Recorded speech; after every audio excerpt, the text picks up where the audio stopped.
this is Catherine O'Connell and welcome to Lawyer on Air. If you are looking for inspirational stories about women in law, then this is the podcast for you.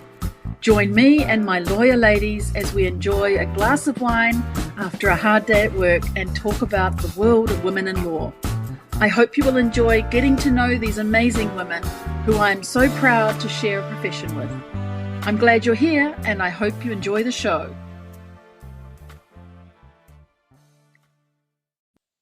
Hi everyone, welcome to this bonus episode of Lawyer on Air. During the recording of episode 7 with my guest Yuka Hongo, we had a deeper conversation about her specialist area of estate law.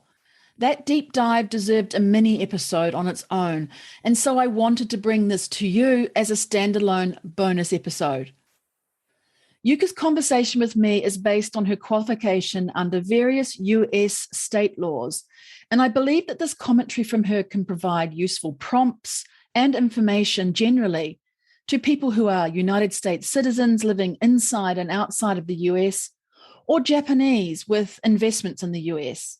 Many of the listeners to Lawyer on Air are in those categories. Estate law is a subset of property law. Estate law governs the way in which an individual's estate is handled. The term estate refers to all of an individual's personal belongings, their real property, such as the family home and investment properties, their bank accounts, shares, investments in Bitcoin, gold, and other commodities. And it also refers to intangible assets, such as patents and copyrights. Any debt or taxes on the property may also be included as part of the estate. So Yuka talks to us about estate planning, which includes overseeing how a person's property is managed in both their lifetime as well as after they are deceased or have become incapacitated. Specifically, as an estates attorney, Yuka also helps clients organize their personal affairs, and she helps her clients reach their goals in both the present and the future. A Japanese friend of mine who had property in New Zealand fell ill, and after a long time living and working in New Zealand, he returned to Tokyo to be with his family and died here. The problem was he never created a will to cover his New Zealand property. So he died intestate. Intestate means when someone passes away having not made a valid will before death, or the property can't be disposed because the will is found to be invalid. Well, I found out that he had passed when a mutual Japanese friend in New Zealand reached out to me, where I was in Tokyo, to try and have me help the parents deal with the probate of their deceased son's property in New Zealand. Probate is the legal process of transferring a property upon a person's death, particularly in the absence of a will. There were multiple complications in my friend's case, which are not necessary to go into, but needless to say, by definition, international inheritance situations in Japan spanning other countries add additional layers of complexity. It took a long time to sort out his estate due to the details of the situation, and it was really painful for his parents. The point of sharing this example with you is that often having a will prepared is something we know we have to do, and yet we may never really get round to doing it. This is especially so if we're living in another country. This is why I wanted to share this section of episode 7 with you as a separate bonus episode, because what Yuka speaks about is important for all of us to consider, how it may apply to our specific situations, and to try and deal with it when we have time, when we are in good health, and when we can speak with loved ones about our wishes. When something happens like an accident or illness, it can be really problematic to do anything at a late stage. So, as with many things to do with the law, preparation is key. Naturally, this episode is not intended to be legal advice and simply meant to be informational and educational. And you should also seek out legal advice from an estates attorney for any guidance you need around wills and estates. In this episode, you will truly understand the expertise that Yuka Hongo has and how she navigates the tricky area of estate law. You can get a real understanding of how comfortable she is with this area of the law and why she is passionate. I found Yuka to be so comfortable in advising on estate law, and that she really and truly found her niche in the law. You will also hear why Yuka finds her work rewarding and how those simple magic words, thank you, can help lawyers and all of us feel real fulfillment in the work that we do. So with that, I hope you will enjoy listening in to this bonus episode of Lawyer on Air. And so what is it that you do for people? What is an estate plan? How do you help people in that way? So in the United States, there's trusts. They're called family trusts. So if that's a good estate plan that you can prepare in the United States, it helps you to avoid probate, which is a long court process that you have to go through after somebody dies if you didn't have a trust prepared during your lifetime. So trust is a good way to do it. Usually if you want to make a trust that a normal American person would make, the trustee, who is the person that you appoint within your trust that manages all the assets in your trust and will distribute the assets that you put into the trust later to the heirs when you die, that person has to be a U.S. resident.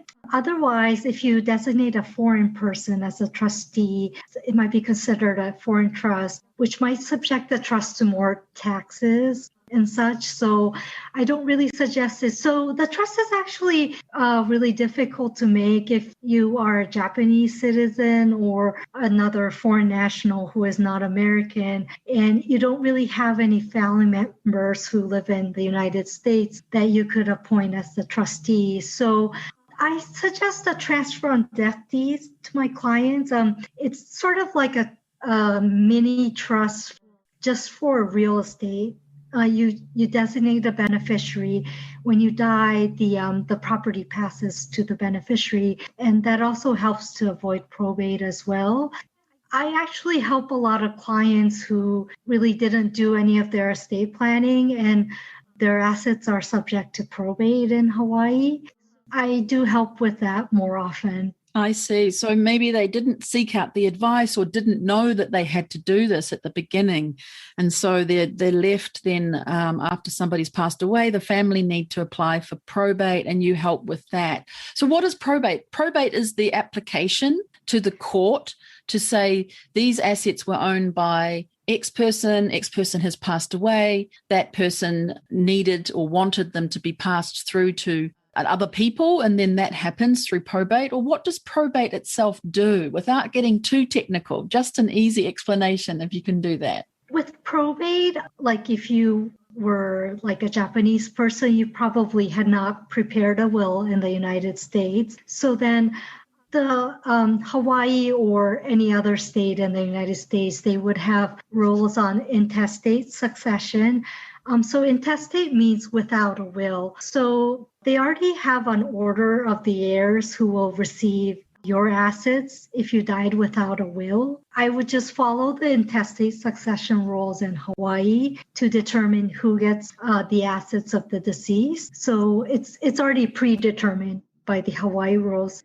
That sounds very much the same as New Zealand for this particular person. I mentioned he passed away. He was an only son, so that the rules said that it had to go to his parents and both were alive. And so I hear you on that. The intestate, dying without a will, there are rules and laws in place in various countries, and you're saying that's the same in Hawaii. So you follow that. And I suppose, too, that means that in explaining to the heirs of the family, it's quite easy to show them what the laws or the rules say so they can understand it quite well. But it's still such a difficult process, isn't it? And so much more burden for the family. If only there was a will prepared earlier on. And that's the key, isn't it? To try and have that estate planning done at the first point when people buy property or set up a bank account. Yes, definitely. That's very important. And especially for like bank accounts and such too. In Hawaii, if you have more than $100,000 in a single title bank account. So that's the money will go through probate. And a lot of people don't know that. If you had it in a joint account with like your spouse, for example, then it will not go through probate. But all of those things, and with real estate too, real estate will always, and also timeshares will go through Right. probate as well. So yeah, when you buy any kind of property in Hawaii, if you want to keep things for the long term, you might want to see an attorney at some point before you Sure. get ill or something, and just consult with them as to any estate plans that you can create. Sure. And also, we don't know when we're going to die, do we? So, I remember Right. back in New Zealand when we had clients do conveyancing, which is purchasing and selling properties, that we would always, as a checklist item, I can say it might be a checklist item, but we would always say, how's your will? And let's update it. Let's make sure it's completely saying what you want it to say. Is this correct? And we would do it as a matter of course, make sure that people had their wills updated. Or in fact, do you have a will if it's a new purchase of a property? So it seemed to be things that we did as a proper and reasonable lawyers in our practice. So are you saying to me that maybe that happens in Hawaii, but sometimes it doesn't happen, that people purchase a property, but they may not also have a will created at the same time? Yes, I've met with some clients who are really they really care about these things, so they'll come see me like about it, talk to me about it, like, and they're still pretty young, and I can help them. But there are people, because they live in Japan most of the time, they don't really care so much about the properties that they have in the United States. So they just kind of leave it alone. Or in Hawaii, like if you go to the Hawaiian Islands, that's not Oahu where Honolulu is, but during the bubble period in Japan, I think that was maybe like the early 90s or so when Japan's economy was booming. Japanese people would go to places like California or Hawaii every day to buy investment property. I work with some clients who still own those types of investment properties in the middle of nowhere on the Big Island, and they're growing like cobwebs and such, I think. Oh, But right. they still have paid their property taxes on them. I can do probates for those types of properties as well.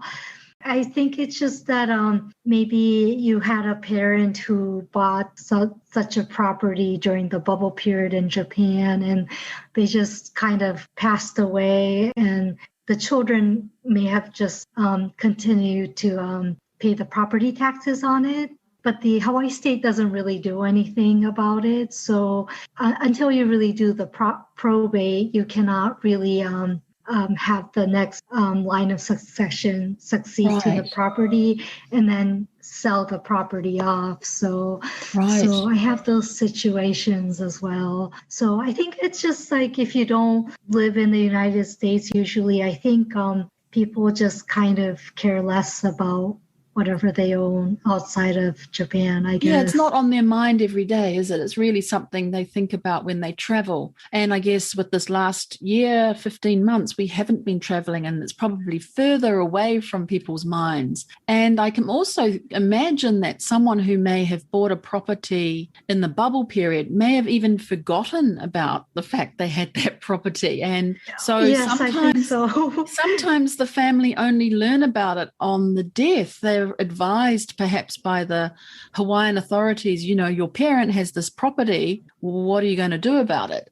Maybe that comes up. Is that one of the kinds of commonly occurring, or maybe not so common, occurring problems that you see your clients face in this kind of area of the law? One of the cases I've seen recently, I don't know with the bank accounts. Well, in real estate agents in Hawaii, they cannot really advise you on whether to buy the property in joint tenancy or tenancy by the entirety, which is like a joint tenancy for married couples. When only one of the spouses might show up to buy a property in Hawaii, the realtor would just want to sell the property. So he or she will just have the person who showed up sign the deed. And then so the person will just buy it under his or her single title. So that called tenancy by the severalty if only one person owns it. So if you buy properties under joint tenancy or tenancy by the entirety, and one of the joint tenants pass away, then the surviving person will just succeed to the property without the property going through probate. The real estate companies here or the real estate agents, they're actually not allowed to advise on these things to their clients. So, people, when you own things under your name only, that goes for real estate or bank accounts, there's a chance that it will go through probate when you die. Sure. Yes, I can understand that. And I mean, obviously, you've given a lot of really good examples about what can happen. And I know that what you were saying is not legal advice. It's information and education for anyone who's listening here, and that they would need to hire you to actually take what you've said as legal advice. But I just mentioned that for our listeners, anyone who's out there thinking it's legal advice, it's not, of course. But of course, you can tell that Yuka is extremely well versed in this area, and I would imagine anyone in this situation is welcome to contact Yuka for some more information. Yuka, what do you love about your job the most? I want to know about that. Well, actually, I have clients who don't really appreciate the things that I do for them, but I do have other clients. Japanese people are big savers, so they love to save money, I think, and so I'm very surprised that they have a lot of money in a bank account in Hawaii, and it's more than $100,000. They might have something like $400,000 to $500,000 in the account here, and I'm just wondering, how they manage to save so much in a foreign account. And but I think Japanese people are known for like saving money, so it makes sense. But when I wire those money after the probate process is over and the family needs some money to pay off their inheritance taxes in Japan, because if they're wealthy, their sozokuze or inheritance taxes in Japan is going to be huge, because Japan taxes a lot for the inheritance tax. So I mean, some clients are very grateful, like some of the